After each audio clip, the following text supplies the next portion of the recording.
We all need a little more love in our lives.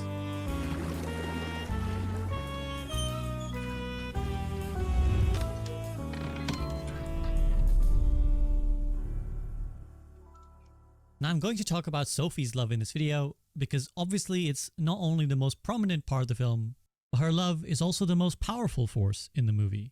Sophie's love is her form of magic. But we'll do that at the end, because I first want to describe the various other kinds of love that we see throughout the film. When I say love, I don't just mean romantic love, because within Howl's Moving Castle, we have lots of different kinds of love. We have protective love, possessive love, familial love, the love between master and pupil, and even patriotic love. All of these come with their own nuances and their own form of lies. But as is maybe apt for a video about Howl's Moving Castle, we'll start with Howl and end with Sophie. Howl is fascinating as a character, not just because he's so obviously dreamy and desirable, but because he's also the most duplicitous, meaning he's the one who lies the most in the film. The very way in which Howl lives his life is a lie. He has multiple names for starters, the wizard Pendragon in some places, Jenkins in another, and of course his real name of Howl. In one town, he's basically a local shaman, providing powders and remedies for various problems that the townspeople have, and in another town, Sophie's hometown for example, he's known as a wicked man who devours the hearts of beautiful young girls. In the capital of Kingsbridge meanwhile, he's got a reputation as a renowned wizard. His hair color is fake too, and he's incredibly vain in regards to it, and even his very humanity is in doubt. Is he a talented wizard, or is he a monster, destined to be a threat to society? The thing about the film is that, actually, none of this is a bad thing. Howl's multiple personalities and identities are actually just a means for him to have the one thing that he desires most at the start of the film: freedom. At one point, Sophie asks him how many names he has, and Howl simply replies, "As many as I need to be free." I think this is an incredibly understandable instinct, one that we can all relate to. All Howl wants is the freedom to live his life in his own way as he desires. Because while he's described as a coward, what we learn over the course of the film is that a lot of people want something from Howl. Yes, he creates this elaborate moving castle and these fake names to hide away from society and his responsibilities, but it's either that or become someone else's pawn. Madame Suleiman wants him to be her successor and become the king's wizard. The king himself wants Howl's powers to help him win his war, and the Witch of the Waste wants to basically take and own Howl, something we'll talk about later. And all of these people are not exactly nice about being told no. Without his lies, Howl might actually be dead. And so that's what I mean about the message of the film. Not his lies, Howl people are not exactly nice about being told no. Without his lies, Howl might actually be dead. And so that's what I mean about the message of the film not being critical of the various lies and multiple personalities he has to maintain. Because it's the same for all of us in a way. We all have to be different people sometimes just to get by. Who we are at work, who we are with our friends, who we are with strangers. We have to don various faces to navigate society's different challenges. What's also really fascinating about the film though is that there's a theme throughout of people being after Howl's heart, literally. Sophie's tucking the Witch of the Waste into bed and asks her if she's ever been in love, to which she replies that she actually currently is, and through little dialogue cues, we can understand that what she's saying is that she's in love with Howl. So she has a romantic desire for him, but also literally wants his heart, as we see during the climax when she grabs it and refuses to let go. We can see both these things in evidence when she sends the note to Howl early on in the film, which simply reads, "He who catches a falling star, your heart shall be mine." The falling star is Calcifer, and so the witch is declaring her desire to take Howl's heart, both metaphorically and literally. When Sophie goes to the royal palace, she's told by Madame Suleiman that the Witch of the Waste gave her own heart away to a demon and lost her soul. And in the original book that the film is based on, that demon is also after Howl's heart because it wants to possess him as a new body. Calcifer, meanwhile, is also someone who wants Howl's physical heart, having struck a bargain to take it from him in exchange for lending him his power.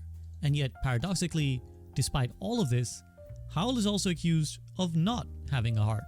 In that same palace visit, Madame Suleiman tells Sophie that while Howl is a wonderful wizard, he's far too powerful for one with no heart. She believes that a demon, wonderful wizard, he's far too powerful for one with no heart. She believes that a demon, who we know as Calcifer, is making Howl use his magic for purely selfish purposes, and that she needs to stop him before he completely turns into a monster.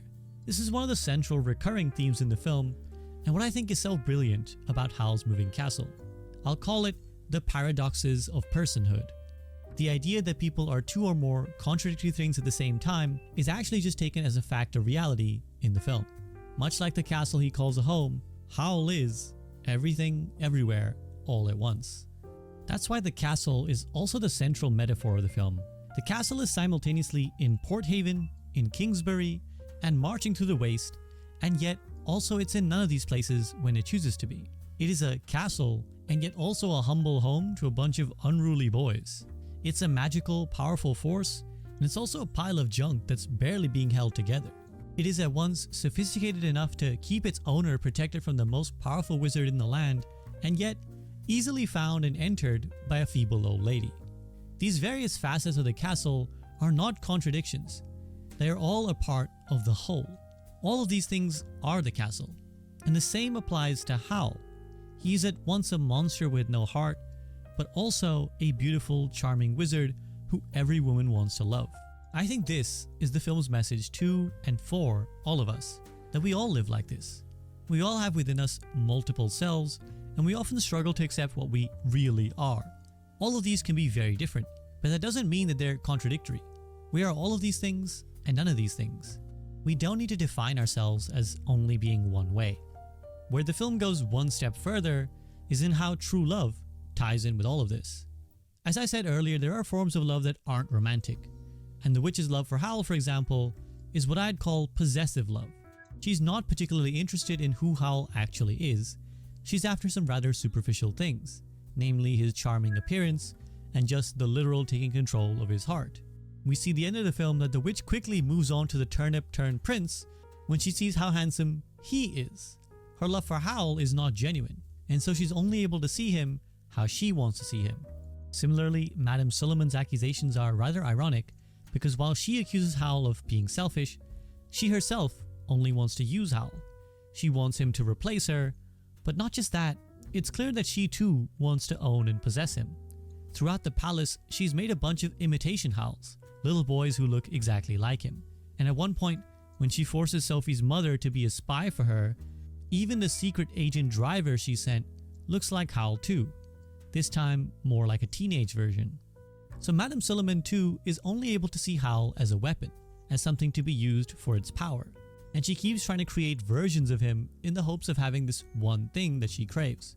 We can see this as another more toxic form of love, the relationship between a master and student gone wrong, that contrasts sharply with the same relationship Howl has with Michael.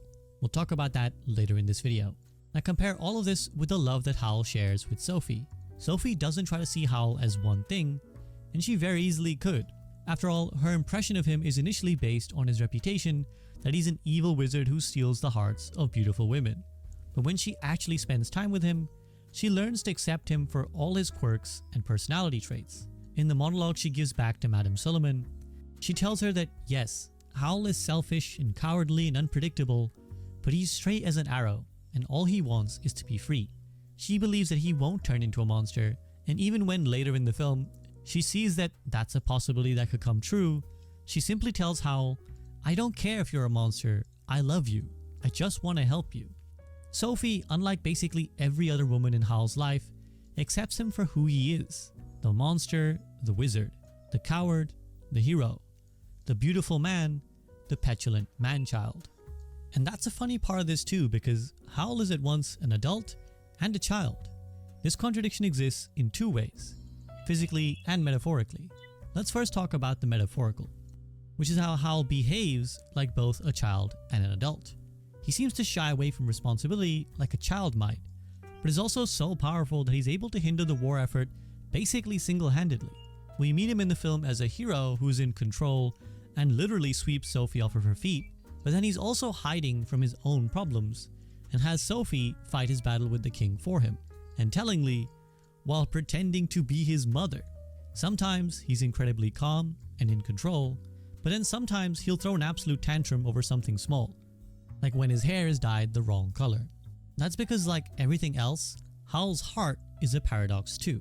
When Sophie is returning Howl's heart to him, She says to Calcifer that it feels all fluttery and warm like a little bird, to which Calcifer replies that it is still a child's heart. This is the physical contradiction. What we learn from the little time traveling that Sophie does in the film is that Calcifer was a shooting star that Howl caught when he was still a child, and from that point on, they've been together. And so if we look at that literally, we're to understand that Howl's heart has been caught in a sort of limbo or stasis, never getting the chance to actually mature, leaving him with the body of an adult and the heart of a child. But I don't think the message of the film is that Howl is literally a kid. The way I interpret this is a lot more poetically. Whether it's literally a child's heart or not, Howl is just a person who wants to live freely, as we discussed earlier. And that's something that the world doesn't allow.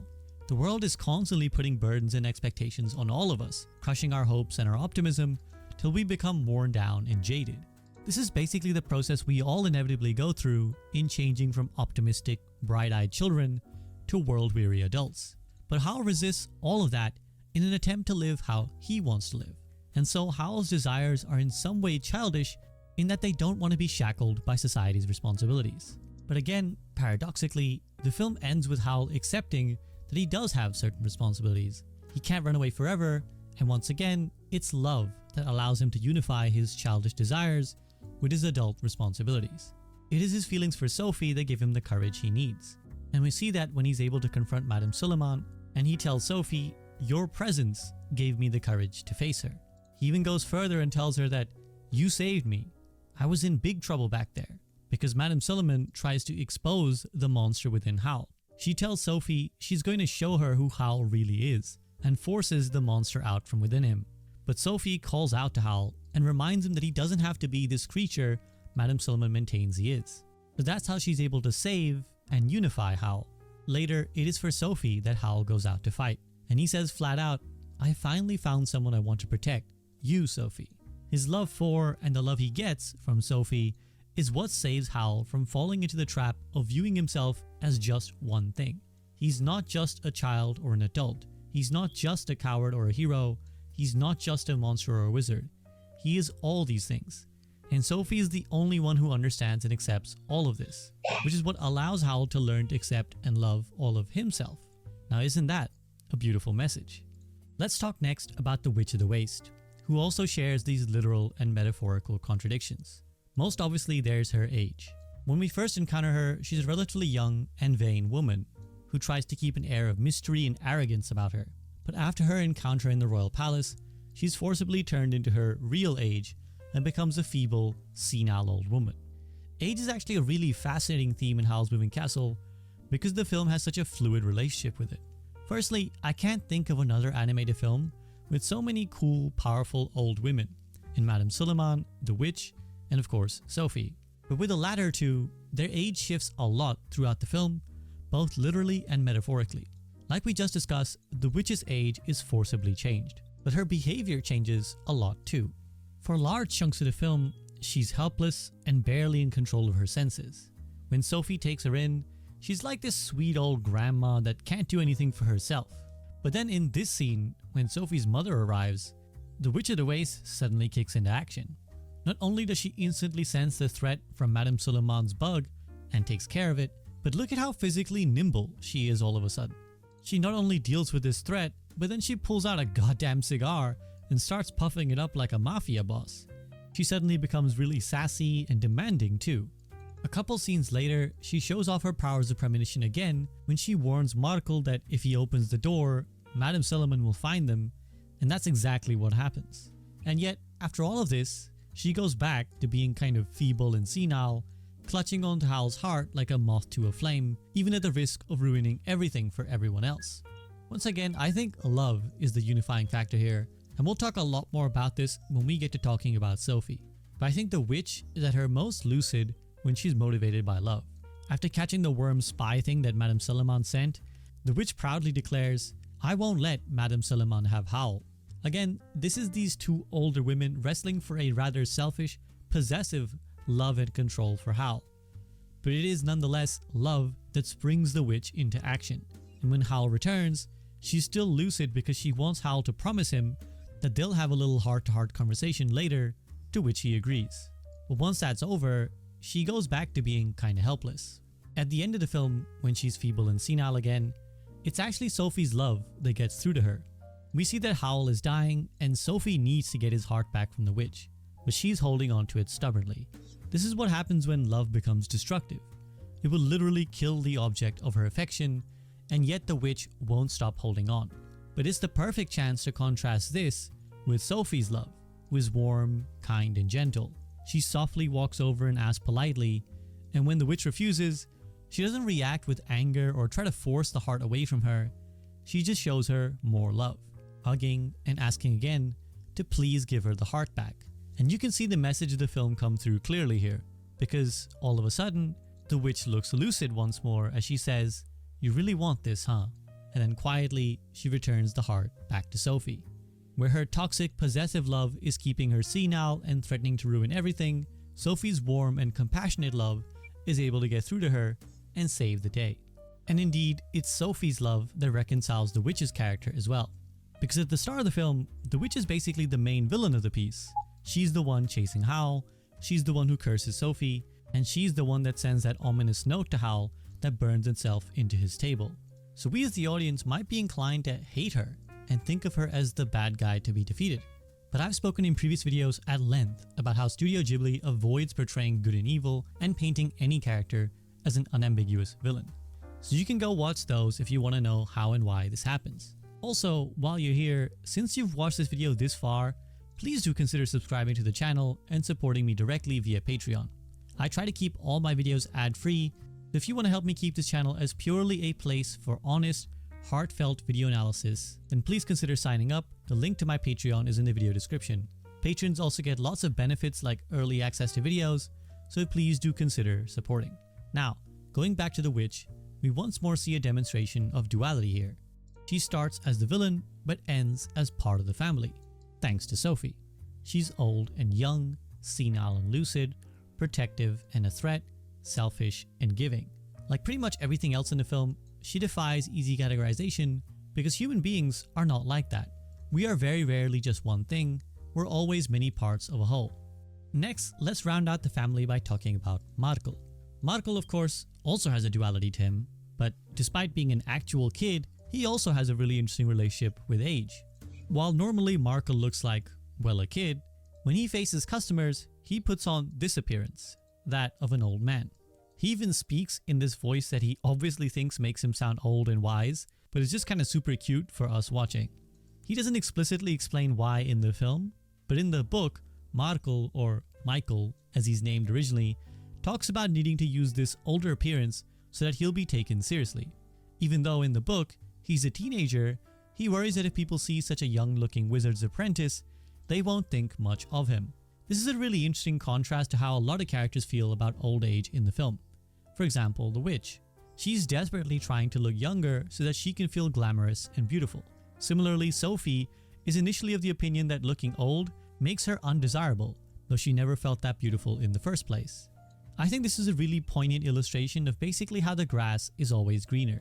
When you're a kid, you can't wait to grow up and be older, and it always feels like it's adults who get to have all the fun and freedom to do whatever they want. But we've already spoken about how that's not quite true in the film or in reality. And on the opposite end of things, adults always look back fondly at their youth, thinking about all the things that they've lost rather than all the things that they've gained. In Markel's case, it's quite sad that he basically thinks people won't treat him well unless he changes who he is. What's interesting though is that literally from the first moment we meet him, he doesn't keep up this pretense with Sophie. In this, his first appearance, he rushes downstairs to answer the door, sees Sophie sleeping, and dons his disguise. Then once he's answered the guest, he takes off his disguise to talk to Sophie. By contrast, look at this cute little girl who he answers the door for right after. With her, he still keeps his fake persona up, even though he seems to have dealt with her several times before and feels comfortable enough to let her into the house. Sophie, meanwhile, is a stranger. Again, I think this is just a nod to the idea of love and family. It's like Markel knows somehow that he can trust the loving Sophie, and we'll elaborate on this later when we talk about her in the last section. But what's clear is that Sophie is, once again, the one person who's able to unify these dualities within other characters. In this scene towards the end of the film, Sophie and Markel are stood outside the castle now that it's been relocated to Sophie's old home, and again, Markel is keeping up his disguise. Not only is he wearing the appearance of an old man, but he also keeps talking in his old man voice, even though it's no one but them within earshot. This, I think, is not only Markle's fear and self-doubt that no one will take him seriously if he's not in this form, but I also think it's his attempt to seem mature and nonchalant to Sophie because of what he's discussing with her. The two of them are talking about how so many people are evacuating their homes, and this comes right after Sophie was just reunited with her mother. So Markle asks Sophie if she will run too. When she looks confused, he continues that he heard Sophie's mother say that she wants Sophie to come live with her in her new home with her new husband. Sophie, obviously not intending to leave, doesn't directly respond to his question and instead just says, "Right, I'm glad I made up with her." At which point, Markle can't contain his real emotions anymore. He drops the disguise and flings himself at Sophie, pleading with her not to go. "I love you, Sophie, please stay," is his request, and notably, he drops his old man voice to say this. Sophie tells him that she loves him too and isn't going anywhere, to which he asks, "Really? Are we a family?" And Sophie replies, "Yes, we're a family." Again, I think it's just another beautiful illustration of the theme we've been speaking about at length now, about how we all need love, support, and a family, whether that's people actually related to you or people you choose to make a family. Sophie makes Markle feel safe, feel loved, and feel like he has a place he belongs. And that's what allows him to literally drop the mask and stop pretending to be someone he's not. For Markle, what he needed to learn was to accept himself for who he is, so that then others can learn to do the same. Now let's quickly run through the other significant characters in the film before we finally talk about Sophie. Firstly, there's Calcifer, who's so full of duality as well. He's a shooting star, a demon, but also just regular fire. He is Howl, but he's also a separate life of his own. He is the one who gave Howl a contract, but he's the one who wants to be freed from it. He's incredibly powerful, controls the castle and who's allowed in, and yet he's also powerless to stop himself from being used by Sophie to cook breakfast on. He's described as a tricky, selfish demon, yet spends most of the film trying to help out his family. He complains about wanting to be free for the entire movie, but ends up coming right back immediately after being freed. I don't want to keep making the same point over and over and over, so I'll just succinctly say that Sophie is, of course, the person who's able to unite these dualities within him. Near the end of the film, she asks Calcifer, "If I give Howl's heart back, will it kill you?" And he simply replies, "Probably not if you do it, Sophie." She's not just the only person who's able to unify Howl, but also, ironically, Sophie is the only person capable of separating him from Calcifer. It just speaks to the artistry and complexity of Howl's moving castle that, as I've just illustrated, Sophie spends most of the film unifying everyone else, but she's also the only person capable of separating these two beings that were one. In doing so, she allows them to be more realized versions of themselves. Calcifer choosing to stay as a free being, and Howl being allowed to be whole again, with his heart back to being his own. Speaking of, there's one line from the film that I want to highlight here because, well, I just really like it. After Sophie and Howl both make it back home from the little adventure in the royal palace, Howl is looking at the new people in the room, namely the witch, the dog Heen, and the turnip scarecrow. He turns to Calcifer and asks, "Calcifer, why did you let them in?" I love this line, because this is Howl literally asking his heart why he let more people in. Questioning your own heart like this is something we might all do, because we all know that love can be painful. The duality of love is that it's the most amazing feeling in the world, but it also holds the power to hurt you more than anything else can. And so Howl is essentially asking his heart, why did you let in all this love again? Why did you accept more people into your family knowing that it could hurt you? And you know what Calcifer's response is? Don't look at me, they blew in with Sophie. Of course, the answer is Sophie. Howl loves Sophie more than anything he's ever loved before, and she gives him not just love, but a family along with it. And we'll discuss soon in her section how she fills his home in a way he's never known before. So Howl in turn then responds to Calcifer by just laughing out loud, looking at the turnip and saying, "It seems everyone in our family is a little complicated." And that, as we've hopefully done a good job illustrating so far, is exactly what the message of the film is.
Everyone in all our families is a little complicated.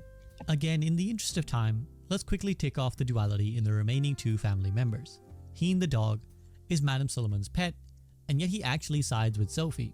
He runs away with her, and despite being tasked with spying on her, he doesn't report back to Madame Suleiman until after she saved Howl and ended the war by finding the lost prince, Turnip. But another really fascinating part of the character is that in the original book, he's actually not a real dog, but a man transformed into a dog. The film takes a lot of characters that were two or more people in the book and makes them one person, which should be of no surprise to you considering we spent this entire video talking about duality and how something can be many things at once. For example, in the book, the king's wizard Suleiman is a man who's gone missing and who the king wants Howl to find. That's the reason the king calls Howl to the palace and why Howl doesn't want to go see him. Howl's teacher, meanwhile, is a woman named Mrs. Pentstemon, who Sophie goes to meet before she goes to the royal palace to speak with the king on Howl's behalf. The film combines these two characters into Madame Suleiman, who becomes an antagonistic force for Howl. She becomes both his teacher and someone he's hiding from. Similarly, Heen is based off of a character called Percival, who starts off as a minion of the Witch of the Waste. He's a man who she turns into a dog, but who can sometimes transform back and speak a few stilted words, and he joins Sophie as a companion. As cute as Heen is, this is why I think he has that uncanny appearance where his face has quite a human look to it. I think this is the film maintaining that he is still a man turned into a dog, probably done by Madame Suleiman. But it's quite fun that the film leaves this in as a sort of hidden Easter egg. Now back to the film and the family. Turnip, meanwhile, is actually a man who was transformed into a scarecrow. I find his last words in the movie to be really fascinating when it comes to our theme of love and duality. In this scene, he's just been saved by Sophie because he's given a kiss from his beloved. When he transforms back, he reveals that he's a prince from the nearby kingdom. But Sophie, meanwhile, is too busy celebrating her love with Howl. So the witch then tells Turnip that he should go end the war, and he replies that he will, but he's going to return after that because, as he says, a fickle heart is the only constant in this world. That's really interesting to me because that line applies really well to the person he's speaking to, the Witch of the Waste, who is immediately taken by him and now quickly in love with Turnip rather than Howl. But the person who this definitely doesn't apply to is Sophie, or now Howl, who maybe previously could have been accused of having a fickle heart, but now definitely doesn't. So I always find this a fascinating line in, again, how both true and untrue it is. I think that segues us nicely actually to finally talk about the most important character in the movie, Sophie. Now Sophie also has within her lots of duality, and as much as we've talked about the love she brings to others, the real journey of the film is of Sophie learning to love herself. When we meet Sophie at the start of the film, it's clear that she's not particularly enjoying life. She is in many ways an old soul trapped in a young person's body. She doesn't enjoy going out, she doesn't enjoy the company of people her age, and she doesn't at all see the beauty within herself. When the other girls ask her to go out with them, she prefers to just work on her hats instead. She's surrounded by people, and yet she's lonely. Full of paradoxes like everyone else we've discussed, it's clear that Sophie doesn't think much of herself. Ironically, it is being transformed into an old woman that actually liberates Sophie and allows her to better enjoy life. Very quickly, Sophie accepts her new fate, talking about how her clothes finally suit her and referring to herself as Grandma Sophie almost immediately. Like I said, she felt like an old soul in a young body. But the irony is that now she's completely reversed the dynamic. She becomes a young woman trapped in an old body. But at least now, she doesn't have to worry about all the things that she isn't. Sophie is able to be a more realized version of herself. When she's not worrying about how beautiful she isn't, we see she becomes more confident. After barging into the castle, we see she becomes very bold and mischievous. When the young girl I mentioned before comes to buy some remedies from Markel, she asks Sophie if she's a witch. And Sophie replies that she's the scariest witch in all the land in this really cheeky and playful tone. This is a side that we don't see of her at all when she's this shy, reclusive little mouse at the start of the film. Not long afterwards, she starts taking charge of things around the castle, declaring herself the housekeeper and bullying Calcifer into allowing breakfast to be made on him.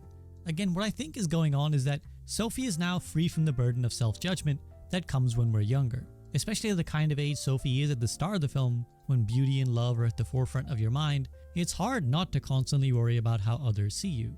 All the women around her are talking about boys and marriage and trying their best to look beautiful, so those expectations shackle and paralyze Sophie. But when she becomes old, she's finally free to just exist without worrying about these things.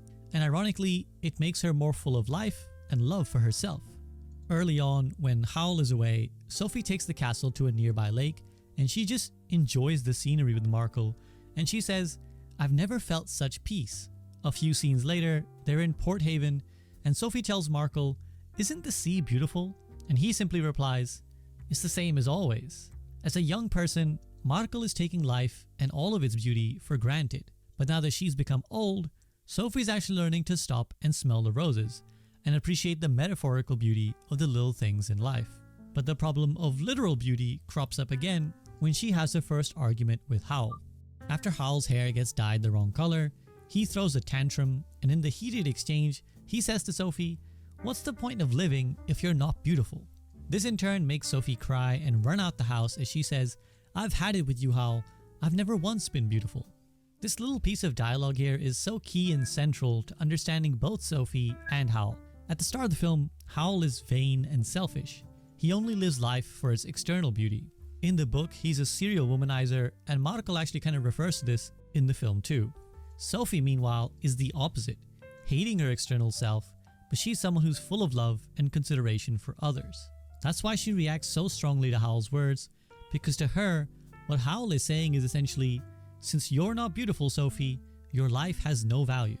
Of course, he doesn't feel that way about Sophie, who he insists is beautiful even though she doesn't see it. But by the end of the film, they will both meet in the middle on this. Howl learns the value of what's inside when he falls in love with Sophie. He learns to care for others, to protect the things precious to him, and that outward appearances aren't everything. That's why he leaves his hair its natural color rather than dyeing it blonde again. Sophie, by contrast, learns to feel beautiful because of Howl's affirmations that she is, and she learns to love and accept herself. That's why she ends the film with her hair being grey, which Howl describes as looking like starlight. This is Sophie accepting the two parts of herself, the old soul and the young woman. She stops trying to make one or the other her entire self. She realizes that she is both. And of course, after storming out the house crying, the thing that brings Sophie back is love. It's Markle who rushes out to find her and implores her to come back, not just for him, but because Howl's tantrum is getting out of control. And out of love and concern, Sophie comes back to fix everything. Like a lot of the characters we mentioned previously, love also has a really dynamic relationship with how it affects Sophie's age. There are several moments in the film when Sophie's age visibly changes